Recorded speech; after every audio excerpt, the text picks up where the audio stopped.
গতকাল আমরা সব বলছি যে যারা কায় স্বার্থ, বাক্য স্বার্থ, অন্তঃস্বার্থ, ভক্তির মধ্যে থাকবে না, যারা করবে ভোগ নামার জন্য ভোগটা নামিয়ে দেওয়া নিয়েছে।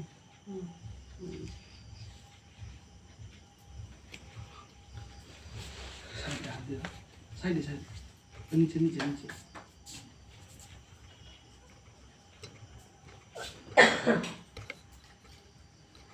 যারা সাধন করবে, গুরুদেব বললেন কায় স্বার্থ, বাক্য স্বার্থ, মনের স্বার্থ বা অন্তরের স্বার্থ, সঠতা থাকবে না, স্বার্থ থাকবে না। এটা হচ্ছে আশ্রয়ের লক্ষণ। বা আমরা যে ভজন করব, কৃষ্ণ প্রাপ্তি আমাদের যে আশা জেগেছে, তাদের এটা লক্ষণ। গুরুদেব আমাদের এলে সকলে জিজ্ঞাসা করছেন যারা আসতে করতে, কি জন্য গুরুপাদ পদ্মে আশ্রয় করবে, সংকল্প কি, উদ্দেশ্যটা কি, গুরুপাদ পদ্মে আশ্রয় করার কি উদ্দেশ্য, কি জন্য আসছে? না একটা হাত শুদ্ধি করতে হয়, যে ব্যাস হাতের জল শুদ্ধি,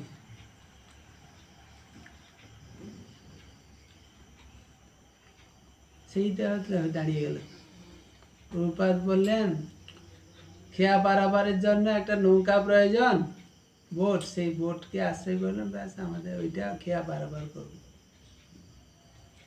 কিন্তু খেয়া পারাপার করতে হলে বোটকে উঠে, যদি বোটে ওঠার জন্য যেগুলো দরকার সেগুলো আমরা করব না।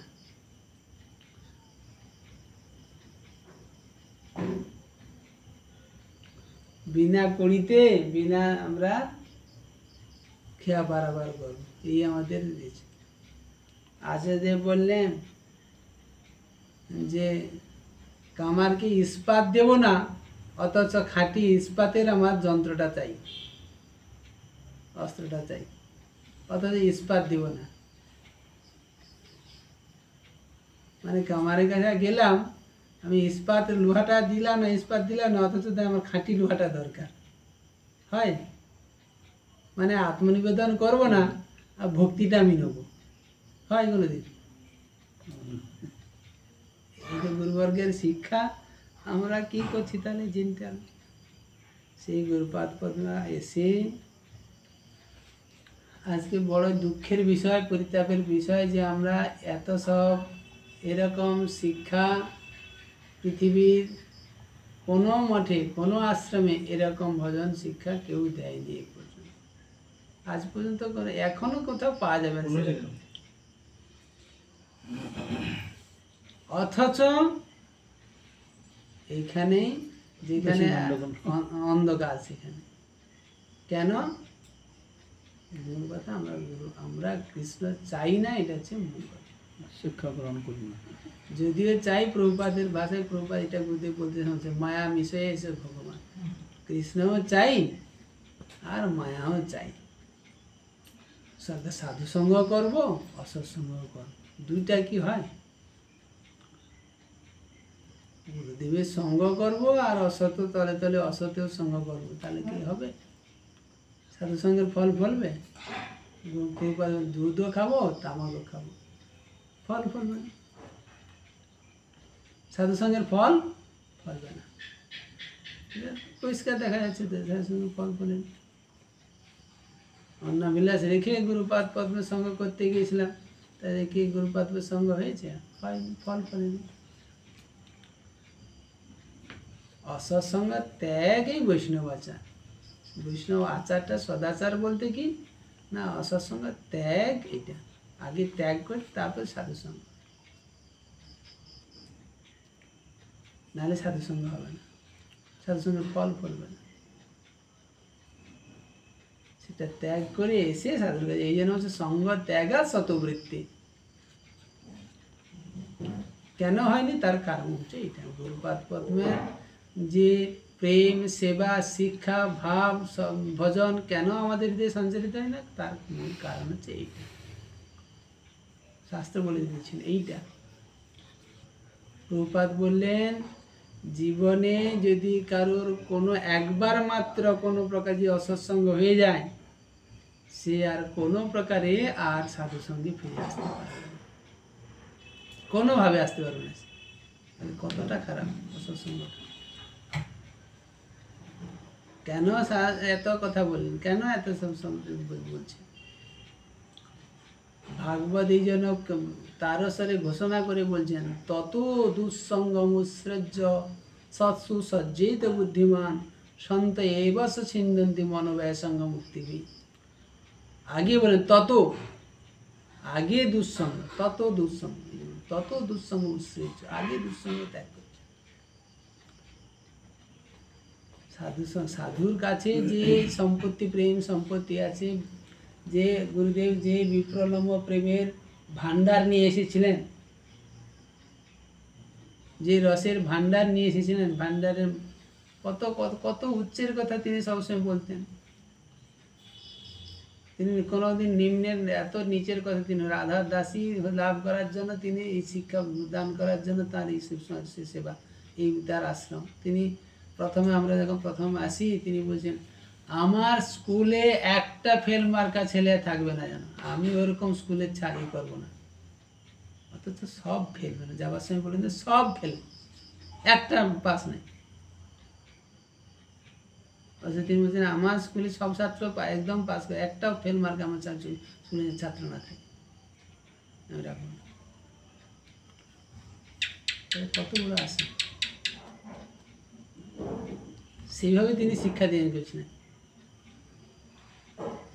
যাতে ফেল মার্কার স্টুডেন্ট না থাকে এখানে, কোনো ফেল মার্ক। কারণ তিনি প্রত্যেককে একদম ব্যক্তিগতভাবে গাইডেন্স করেছিলেন, ব্যক্তিগতভাবে। তিনি বলছেন, প্রভুপাদ বা গুরু মহারাজ বা যে কেন এইসব হয়নি না, এত মঠ মন্দির শিষ্য করার জন্য তাদের ব্যক্তিগত গাইডেন্স দিতে অসুবিধা হয়েছে শিষ্যদের। গুরু মহারাজের কথা বলতে গেলে, গুরু মহারাজ বলে, আইলো এরা আমার কাছে থাকবার সুযোগ পেলো না, শিক্ষা করার সুযোগ গ্রহণ হলো না, যে হরিনাম দীক্ষা দিয়ে তাদের অন্য মঠে চলে গেল, সেখানে তার সেবার মধ্যে ঢুকানো, সেবক নাই। মঠ মন্দির করতে গেলে সেবক দরকার নেই, পরিচালনা করতে হবে সেবক, আর এলো শিক্ষার কোনো সুযোগ পায়নি। গুরুদেব এই জন্য এইসবের ধারে কাছে বলে, এইসব করলে জগৎজন এইসব হবে না। তাদের তিনি দেখে তিনি এইসব বলে যে এদেরকে কাছে রেখে আমি শিক্ষা দেবো, যাতে আমার ফেল মার্কা স্টুডেন্ট কেউ না থাকে, সকলে যেন পাস করে। সকলে একটা পাস করবে, কেন এত চেষ্টা গুরুদেব? তার চেষ্টায় তো কোনো কপটতা ছিল না। গুরুদেবের চেষ্টাতে কোনো কপটতা ছিল না, গাফিলতি ছিল না, কোনো অন্য বিলাস ছিল গুরুদেবের?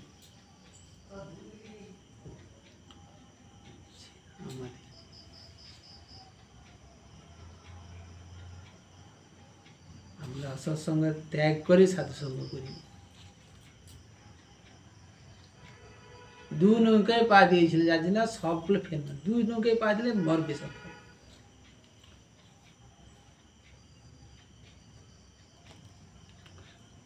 কিছুতেই হবে না মঙ্গল লাভ করে।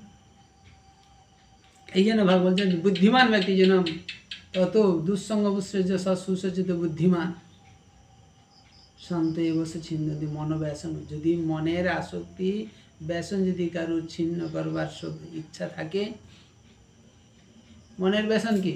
আমাদের অসৎ সঙ্গে তো অসৎ কার্য, অসৎ চিন্তা, অসৎ কার্য, ভক্তির বিপরীতটাই অসৎ। ভক্তি ব্যতীত অন্য সব কার্যই হচ্ছে অসৎ। মনের সঙ্গ যে করছি সেও অসৎ সঙ্গ। বাইরে যেতে হবে না। আমি ধরো বাইরে ঘরে, আমি ঘরে চুপচাপ ঘরে বসে আছি, আমি বিছানায় বসে না, আমি আর কোথাও যাই না, কারোর সঙ্গে কথা বলি না। কিন্তু আমার মনের মধ্যে যে বাসনাগুলো আছে দুঃসঙ্গ, সেগুলো কোথায় যাবে? মনের যে ব্যসনগুলো আছে সেগুলো কোথায় যাবে?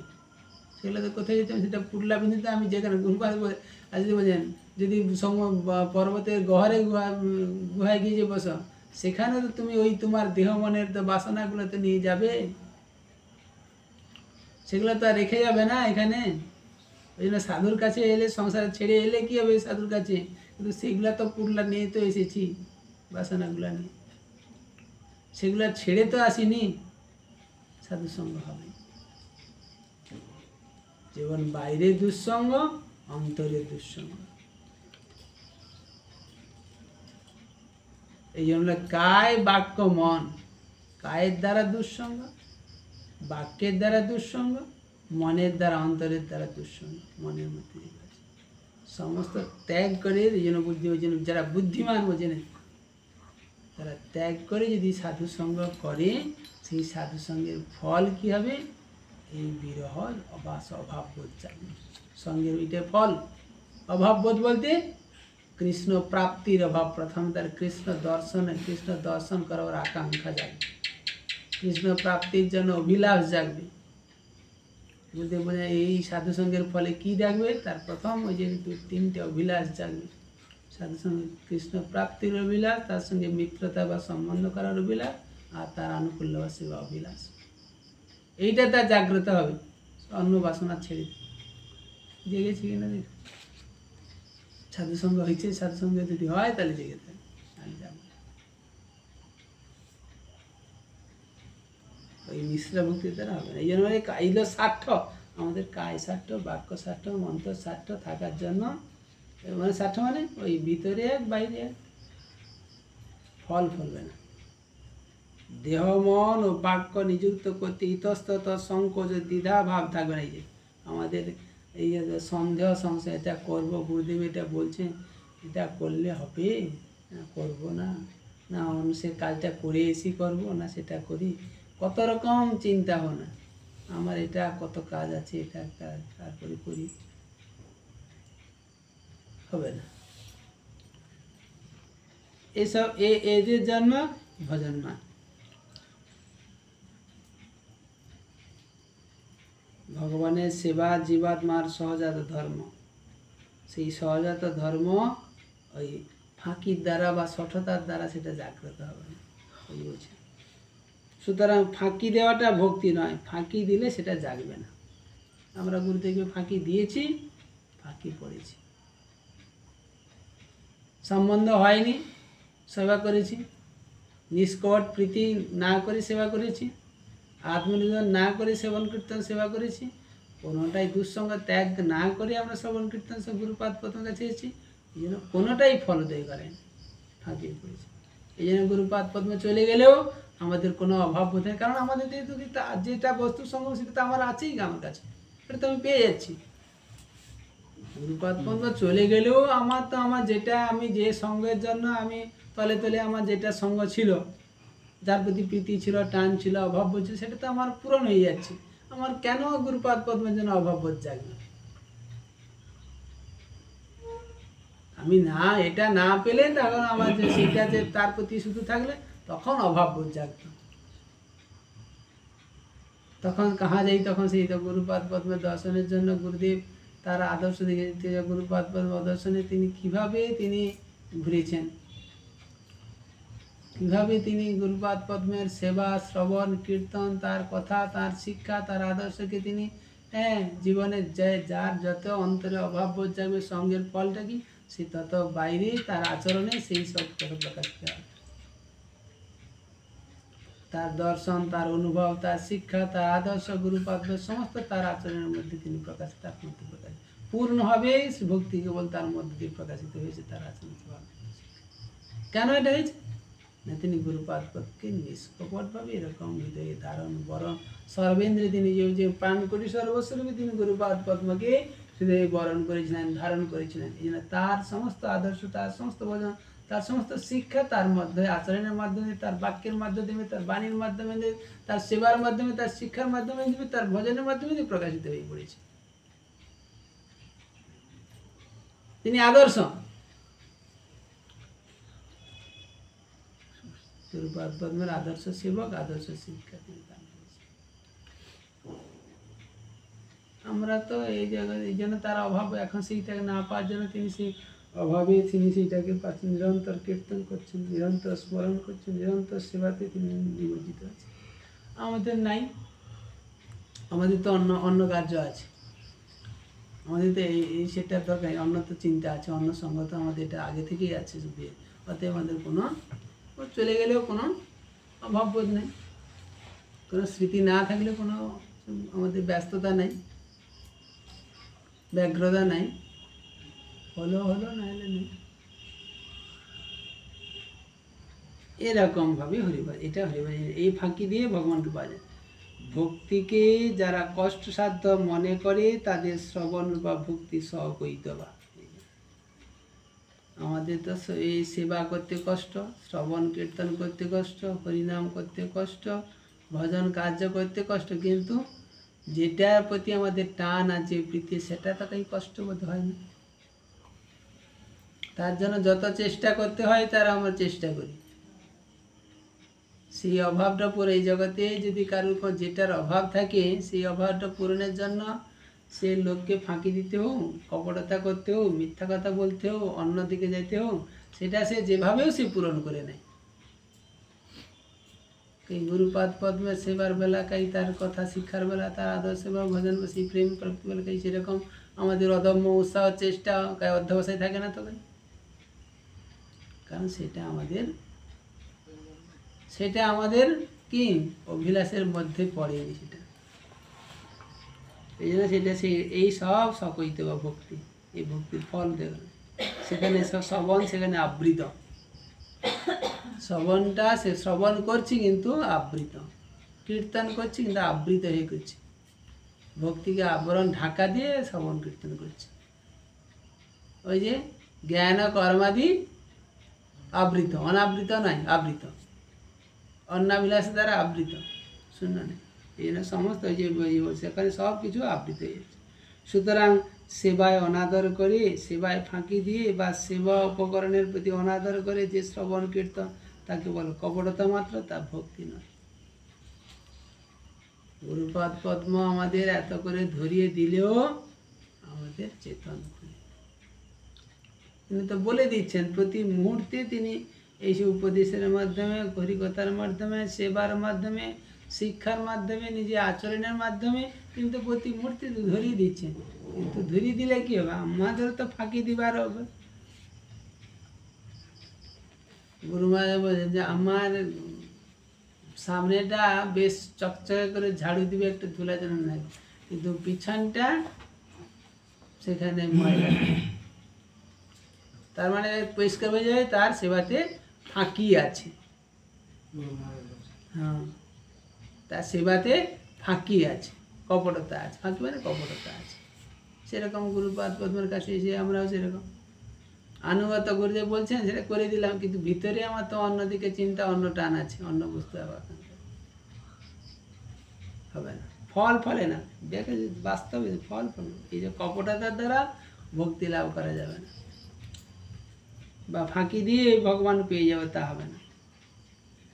গুরু বৈষ্ণবগণ যখন যে কৃপাদেশ দান করেন তখন তা শ্রদ্ধাবনত চিত্তে আদরের সঙ্গে পালন করলে তাদের সন্তোষ বিধান হয়। এই যে গুরুপাদ পদ্ম বা বৈষ্ণবগণ যখন সেবার কথা বা শ্রবণ কীর্তন বা শিক্ষার কথা বা উপদেশের কথা তিনি দান বলেন, তখন সেটা শ্রদ্ধার সঙ্গে, আদরের সঙ্গে যদি সেটা পালন করি তাহলে তার সঙ্গ হয়। গুরুপাদ পদ্মের সঙ্গ বা বৈষ্ণবের সঙ্গে সঙ্গটা এইভাবে হয়। আদরের সঙ্গে যদি গুরুপাদ পদ্ম বা গুরু বৈষ্ণবের আদেশ, নির্দেশ, উপদেশ বা সেবার কার্য যা বলে যদি আদরের সঙ্গে, শ্রদ্ধার সঙ্গে যেটা করি, তাহলে সেই গুরুপাদ, সেই তার সঙ্গে, সেই বৈষ্ণবের সঙ্গে হয়, সেই গুণের দ্বার, তার যে মধ্যে যে গুণ ভজন আমার মধ্যে সঞ্চারিত হয়, এইটা সন্তোষের হয়। এটা তাতে গুরুদেবের সন্তোষ, আর যে আনুগত্য করলো তার চিত্তের সন্তোষ বা প্রীতি বা ভক্তি উৎপাদন, ভক্তি বৃদ্ধি, সে গোলকের দিকে অগ্রসর হচ্ছে।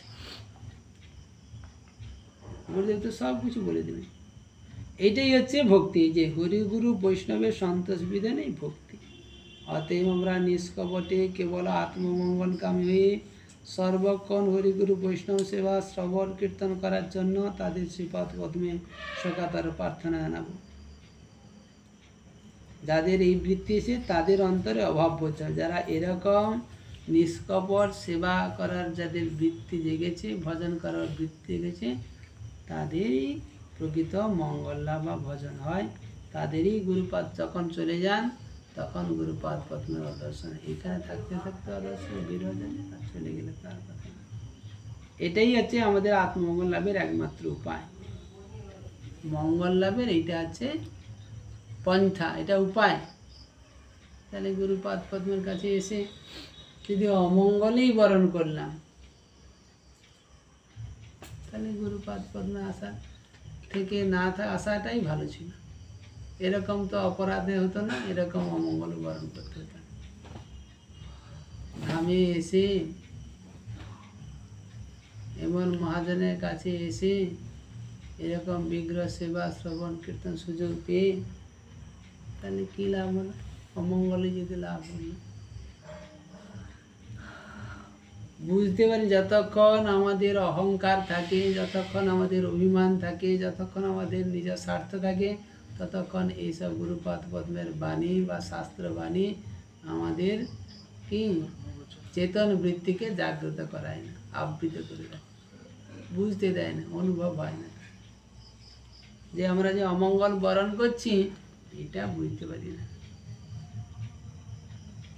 শিহরি গুরু বৈষ্ণবের শ্রীপাদ পদ্মে সুদৃঢ় বিশ্বাস স্থাপন করে শ্রদ্ধা বলতমস্তকে সম্বন্ধ জ্ঞানের সঙ্গে উৎসাহ যত্নাগ্রহপূর্বক তাদের আদেশ নির্দেশ উপদেশ পালন করা, এইগুলো ভক্তির কার্য।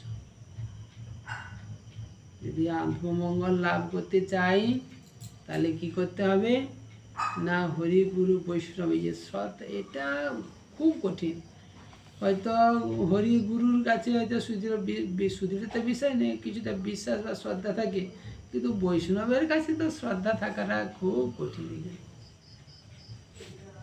কারণ বৈষ্ণব হরি গুরুদেব দ্বারা তার গুণের অতীত, তিনি ত্রিগুণের অতীত থাকেন।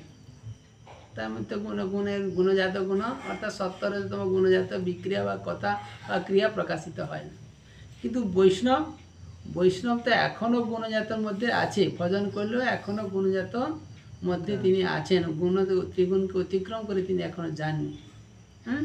সেহেতু তার প্রতি বিশ্বাস রাখা জীবের পক্ষে, আমাদের বদ্ধ জীবের পক্ষে অত্যন্ত কঠিন। শ্রদ্ধা করাটা, বিশ্বাস করাটা অত্যন্ত কঠিন। সেইখানেই মার খেয়ে, এই জন্য মার খেয়েছি। কারণ যদিও সে অনন্য ভজন করছে, তথাপি তার যেহেতু গুণ এখনো যায়নি, সেহেতু বিশ্বাস করাটা সেখানে কঠিন। সাধক সেখানেই এইখানেই ফেলবে দিলেন, এইখানেই অপরাধ হয়। আর অধিকাংশ বৈষ্ণব তো গুণ, এখন তো সমস্ত বৈষ্ণব তার এই গুণ ত্রিগুণের অতীত ঘরে তো আর যায়নি। ত্রিগুণের অতীত বৈষ্ণবকে মধ্যম অধিকারী স্বরূপ সিদ্ধ, যে সে ত্রিগুণের অতীত হয়েছে, মধ্যম অধিকারী বৈষ্ণব। কিন্তু কনিষ্ঠ ভাগবত, সে যে ভাগবত অবস্থা হলেও অর্থাৎ ভজন করলেও সে তখনও গুণের অধীন আছে, 70তম গুণের অধীন আছে, কিন্তু গুণের দ্বারা সে বশীভূত নয়। অধীন মানে কি, সেখানে বশীভূত নয়, সে গুণ তার মধ্যে আছে, কিন্তু গুণ তাকে ভজনে বাধা সৃষ্টি করতে পারে না। এরকম বৈষ্ণব আছে। আর অনেকে একদম গুণের দ্বারা বাধা, যে তাদের কথা একদম লৌকিক শ্রদ্ধা কনিষ্ঠ কথা বলা হচ্ছে না, কিন্তু গুণ থাকলেও সেই গুণের দ্বারা তারা বশীভূত নয়, তারা অধীন হয়ে তারা সেই গুণের দ্বারা পরিচালিত হয়ে চলে যাচ্ছে তা না। কখনো কখনো যেহেতু আছে গুণের অধীন, সেহেতু কখনো কখনো প্রকাশিত হয়, দেখা যায় তাদের মধ্যে সেই ক্রিয়াগুলা দেখা যায়। কিন্তু তা বলে সেই গুণের যদি দর্শন করি, তার বা সেই তাকে গুণের অধীন মনে করি, তাহলে আমাদের অমঙ্গল হয়ে যায়। সেটা মেনে নিতে পারি না, বিশ্বাসহীন থাকতে পারে না, শ্রদ্ধা আসতে পারে না। এই জন্য বলছেন সেই রকম হরি গুরু বৈষ্ণবের পাদ সুদৃঢ় বিশ্বাস স্থাপন করে শ্রদ্ধা বনতমস্তকে সম্বন্ধ জ্ঞানের সঙ্গে উৎসাহ যত্নপূর্বক তাদের আদেশ নির্দেশ উপদেশ পালন করলে তবে মঙ্গল লাভ, এর দ্বারা তাদের সঙ্গ হয়।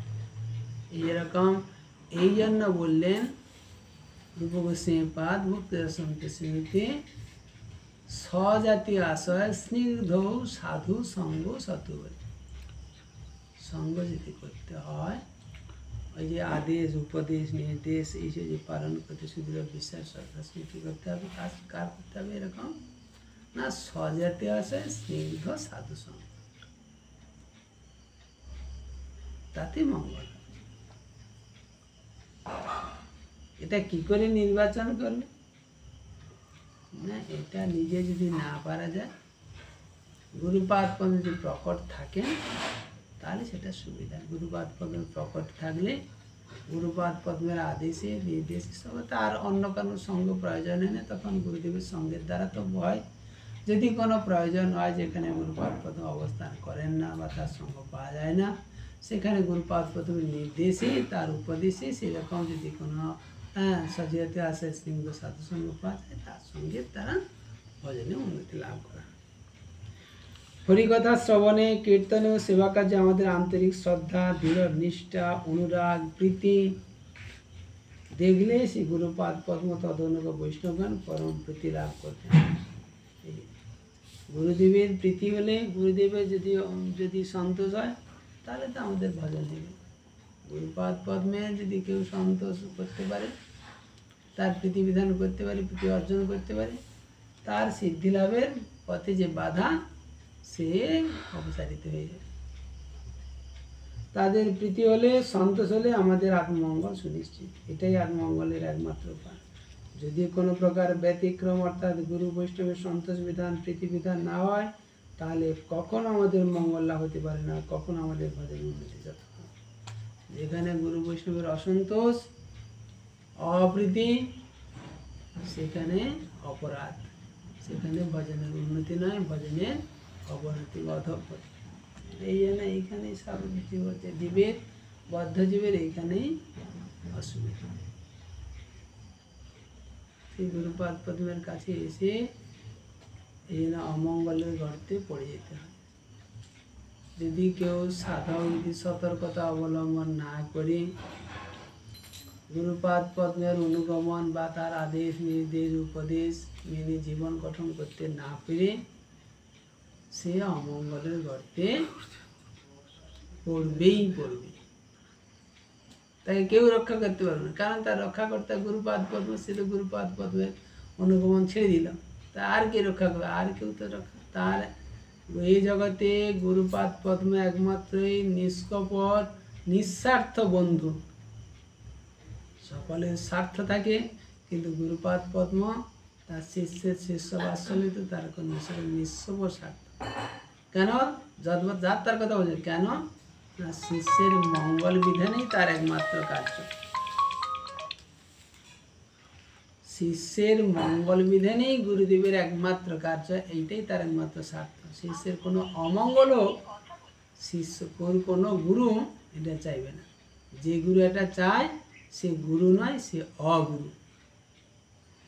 শিষ্যের গুরু মানে বলছে শিষ্যের অমঙ্গল হচ্ছে গুরুদেব সেখানে, তার গুরু সেখানে নিশ্চেষ্ট অবস্থায় আছে, তার কোনো প্রতিকার, তার প্রতিবিধান করছে না, সে তার গুরুত্বকে ত্যাগ করলো। গুরু মানে কারণ তার স্বার্থ আছে, সে গুরু শিষ্যের মঙ্গল অমঙ্গল হচ্ছে দেখেও সে কিছু বলছে না। কিন্তু প্রকৃত গুরু সে শিষ্যের যাতে কোনো প্রকার অমঙ্গল না হয় সে বিষয়ে সে সতর্ক, সাবধান সে করে নেবে। তার মধ্যে সে যদি তার পড়ে যায়, সেটা তার একটা কাজ, সেটা তার গুরুদেব কিছু তাকে যতক্ষণ না সে তাই আছে ততক্ষণ সে রক্ষা করার চেষ্টা করে।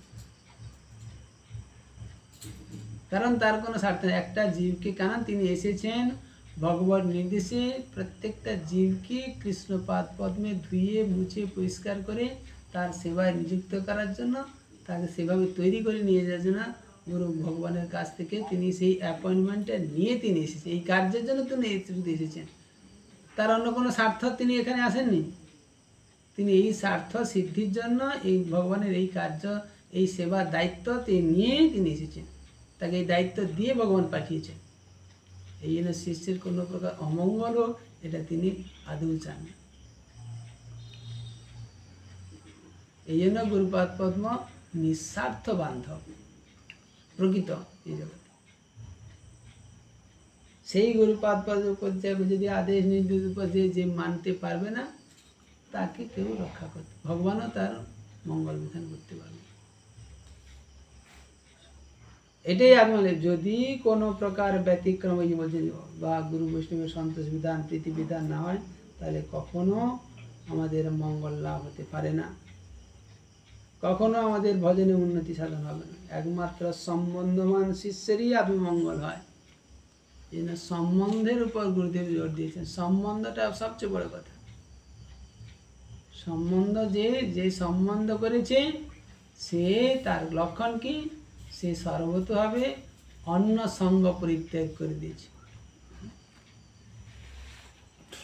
যে সম্বন্ধের দ্বারা অমঙ্গল হয়, সেই সমস্ত সম্বন্ধ সে ত্যাগ করে দিবে। কারণ সে জানে গুরুপাদ পদ, একমাত্র গুরুপাদ পদমে আমার একমাত্র মঙ্গল কার্য বিধান করে থাকি। আমি যদি অন্য সঙ্গে করি, তাহলে আমি তো মঙ্গল বরণ করতে পারবো না। গুরুদেবের কাছে গুরুদেবের অসন্তোষ হবে। এই জন্য সমস্ত ত্যাগ করে সে, যেহেতু সে গুরুদেবের সঙ্গে সম্বন্ধ করেছে, সে অন্য সম্বন্ধ ত্যাগ করে, অন্য সঙ্গ ত্যাগ করে গুরুদেবের, সে প্রকৃত গুরুদেবের আদেশ নির্দেশ উপদেশ পালনে সে সাধ্যা দিতে হবে, যত্ন চেষ্টা করতে হবে। একমাত্র সেই শিষ্যই, এই জন্য বলছে সম্বন্ধমান শিষ্যই আর মঙ্গল বা সিদ্ধি লাভ করে। তার এইরকম সম্বন্ধমান শিষ্যের হৃদয়ে গুরুপাদ পদ্মের অভাব বোধ জাগে। তার অদর্শনে, তার সেবার অভাবে, তার সঙ্গের অভাবে, তার স্মৃতির অভাবে, তার প্রীতির অভাবে, তার স্নেহ, তার শাসন, তার সমস্ত কিছু সুব্যবস্থার অভাবে তার সেই অন্তরে বিরহ জাগে। তার সঙ্গ পাওয়ার জন্য, তার কৃপা পাওয়ার জন্য, তার দর্শন পাওয়ার জন্য, তার সেবা নির্দেশ উপদেশ পাওয়ার জন্য সে উৎকণ্ঠ চিত্তে গুরুপাদ পদ্মের কাছে কৃপা প্রার্থনা, আর তার অন্য কোনো বাসনা থাকে না।